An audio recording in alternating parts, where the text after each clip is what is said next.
ครับสวัสดีครับทุกท่านสวัสดีทุกท่านด้วยนะครับนี่นะครับบรรยากาศ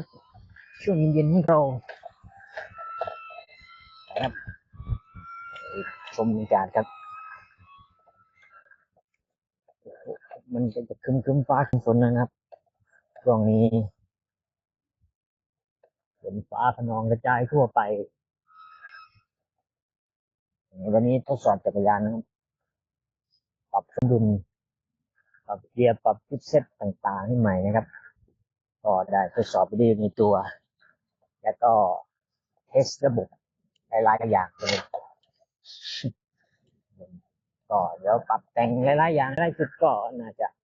เสร็จน่าจะโอเค ก็เล่นรอบวันนี้ประมาณนี้ครับสวัสดีทุกท่านนะครับสวัสดีครับผม